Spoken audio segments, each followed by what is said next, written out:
Hi, I'm Mike Gassewitz, CEO of TriCert Financial Group. Welcome to another episode of InFocus. Today, I'm joined by Brian Durno, the lead of our investment management and strategy group. Welcome, Brian. Thanks, Mike. Good to be here. Great to have you on. Today, folks, we've got a show about quality, and this is where things get a little philosophical. Well, maybe philosophical, but we're going to talk about quality in the QSect approach. And I just want listeners to know that Brian and I are both, call it amateur philosophers, or at least we read some philosophy and pretend like we know philosophy. But one book that we both mentioned when we were preparing for this show was Zen and the Art of Motorcycle Maintenance. Now, this is something that is not a light read, but one of the aspects to that novel by Robert Pirsig is quality. And it's interesting, and the poor guy kind of goes through some tough times as he's trying to struggle with what is quality, trying to define quality. And his context was in the context of writing style, as he was a professor trying to teach writing, and then what was the definition of quality writing. The good news is we're not asking Brian to do anything that esoteric. We're actually talking about, well, what is the definition of quality as we look to pick various equities in our clients' portfolios, in the core pick list. And so, Brian, why don't we start there? How do you define quality? Sure. Yeah, well, this is an interesting area of discussion. Quality has some academic reference, and we don't necessarily buy into the complete academic definition of quality here, because actually the quality factor itself has many different definitions.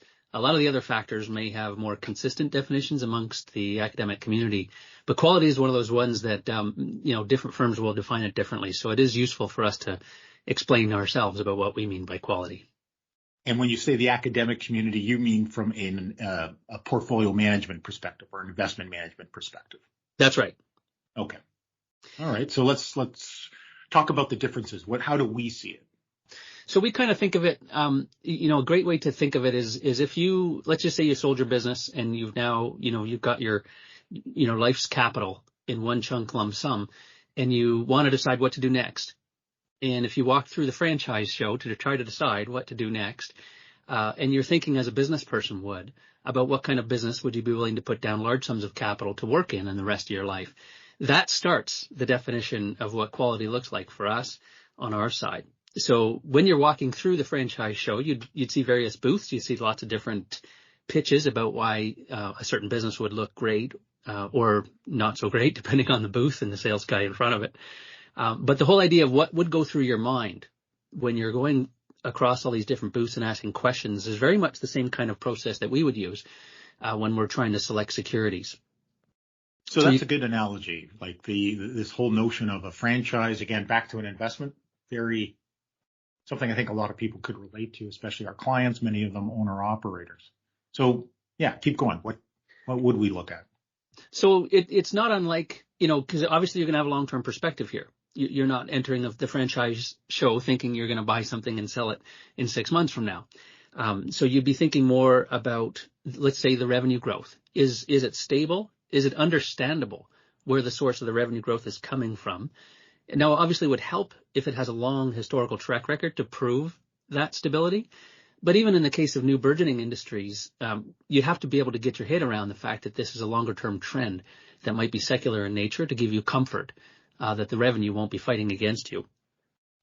And then you'd probably want to look at the competitive threats. You may already have some knowledge of the competition, but in most cases, if you're starting a new business, you'd really want to explore those competitive threats and then try to figure out if they can be understood, if they can be managed. There are very few capitalist businesses that aren't facing competition in some form.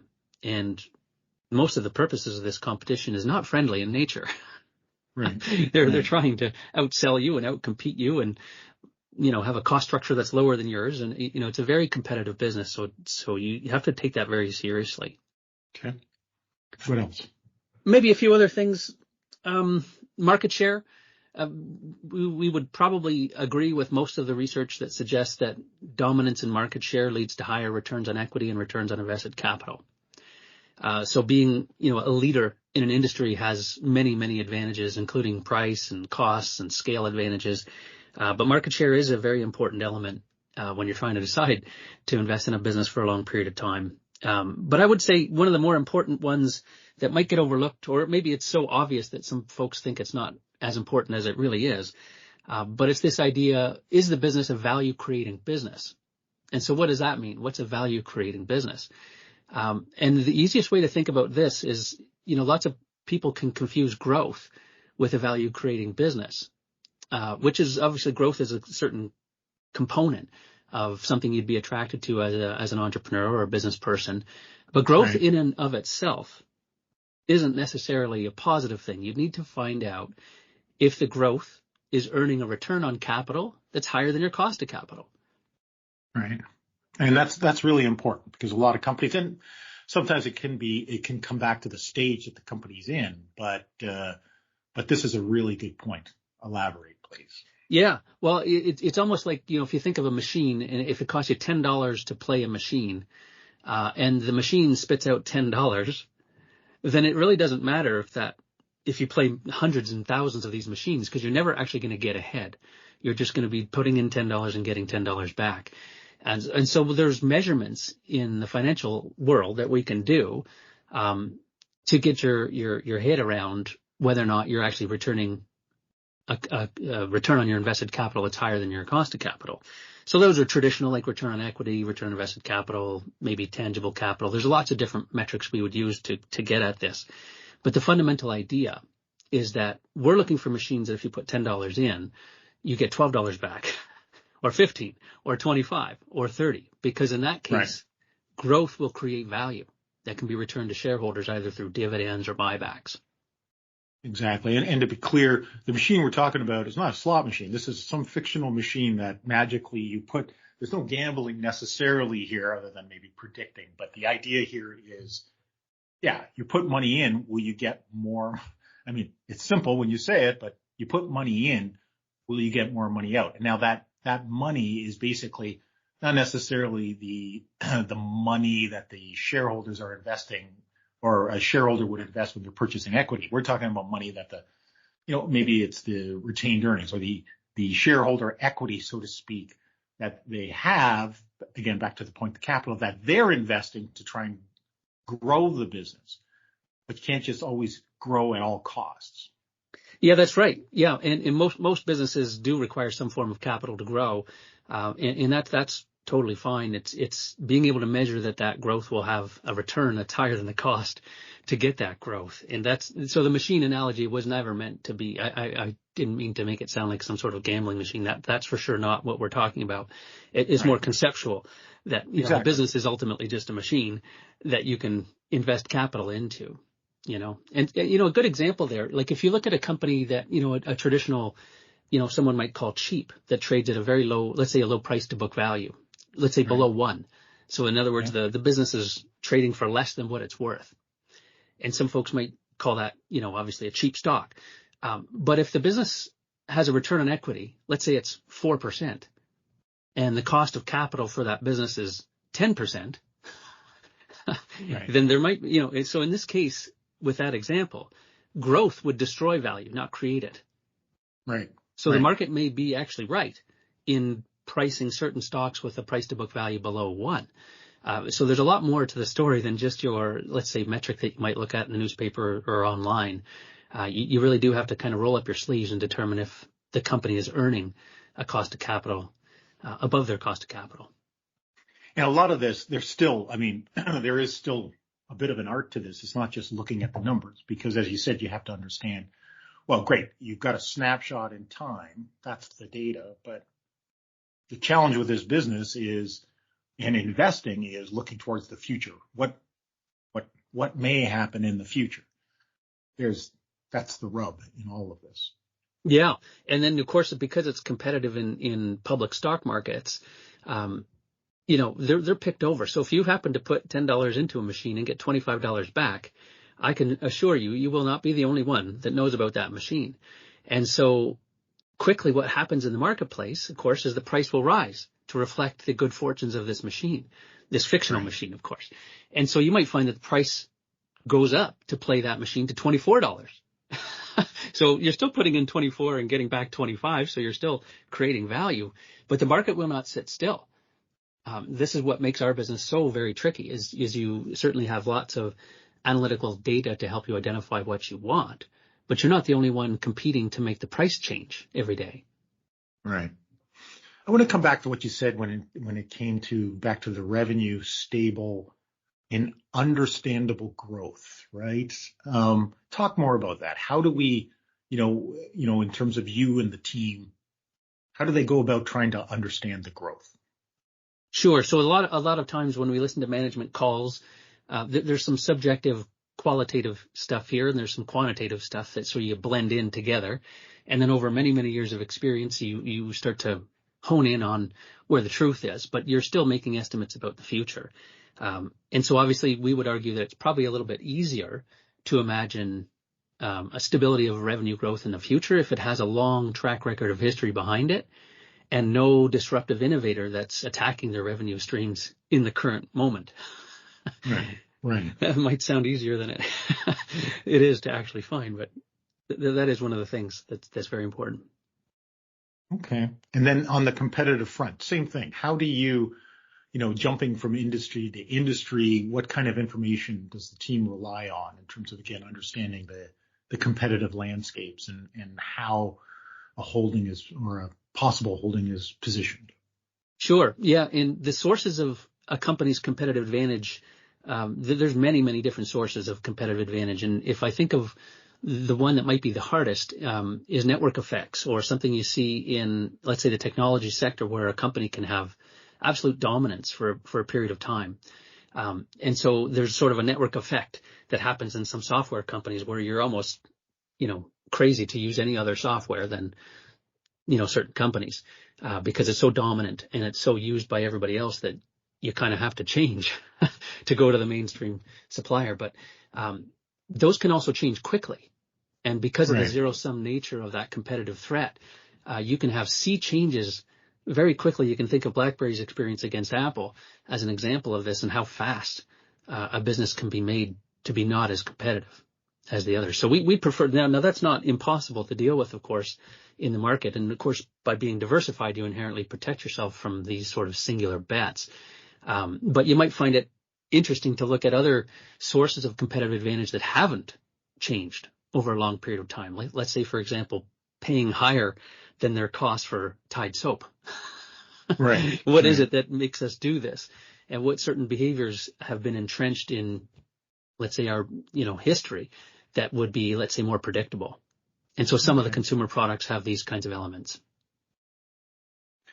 So talk about so we're in the franchise show. You've talked about some, many of the metrics that you and the team are looking at, or again, using the analogy that I would be looking at when I'm going through the franchise shows. How do I bring it all together? Are they, are all of these elements equally weighted? Am I always looking for the most perfect fit across all of those? How do we bring it all together?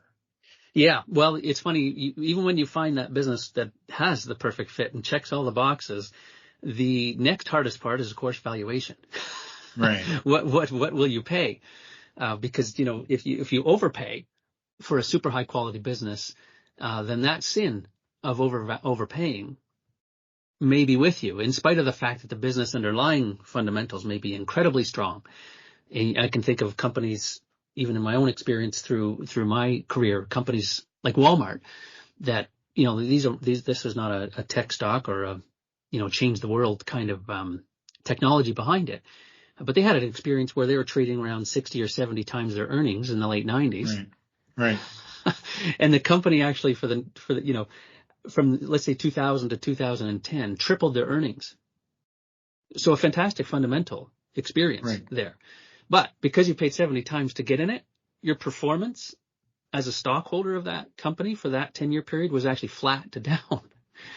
So you're left with the terrible sin of overpaying that always sort of is your last double check. So finding those, let's say, lovely quality characteristics that we described is let's say half of it, and the other half is paying the right price. And so that comes back to, and again, back to the franchise analogy. I find something, I go, yeah, okay, this looks good, but then you see what they're asking for. And this, call it the quant aspect for what we do. We basically run a bunch of models and numbers and say, yeah, this is still, even though this is a great company, the price right now just doesn't compute. That's right. And if we have to wait, we sort of have our wish list of companies that we really like. We've got a good sense of what great companies are out there. But sometimes the valuations aren't great. So there's always a difference between the valuation and the business. They're two different things. But if you have your shopping cart ready and your little list ready, sometimes the market can do crazy things and give you an opportunity to act. And that's a really good point. I always try and stress that whenever I can, is that the market, back to efficiencies, the efficiency is it reacting to information or information flow. Very efficient. Efficiency doesn't mean rational. And so if we can leverage the irrational aspects of the market, that's only better for our clients. That's right. Yeah. And if I think of the kinds of companies that we would collect around, just to sort of make it real, they're generally larger in nature. They generally pay dividends. Their balance sheets are generally strong. If I think of a couple, let's say, key characteristics of these kinds of businesses, like you can almost look for the symptom instead of the disease, the symptom would be rising dividends. And so I think over the last 10 years, I think I wrote this down before I came. Yeah, I did. The average growth rate in dividends for our core picks over the last 10 years is about 11% per year. 11% per year. That's right. Wow. That's an impressive number. Yeah. And that goes a long ways to helping your clients, and our clients are relatively conservative, and keeping up with inflation on the equity side is one of the reasons why you have equities. And in spite of the ups and downs in the market, which can be terribly unpredictable in the short term, dividends come in your account every quarter in cash. So an 11% growth rate does go a long ways to cushion the blow during periods of ups and downs in the marketplace. Again, and it's, back to, we talk about our overall process in KYC, knowing our clients and understanding the definition of quality, so that when the market does go volatile to the negative, that clients can have comfort that, to your point, the dividends continue, because we went through quite a period of volatility, and yet the dividends keep coming in. They keep, most times, hopefully, they continue to grow, back to the process. And that's right. So, and again, it gives clients that comfort feeling to stay in the market, to stay with our approach as we look towards the long term. That's right. And that long term part is clearly very, very important for equity investors. Excellent. Brian, thanks for this. Thanks for having me. Folks, as always, if you have any questions, feel free to reach out to your financial advisor, talk to your TriCert Investment Counsel portfolio manager, or don't hesitate to reach out to myself. Take care.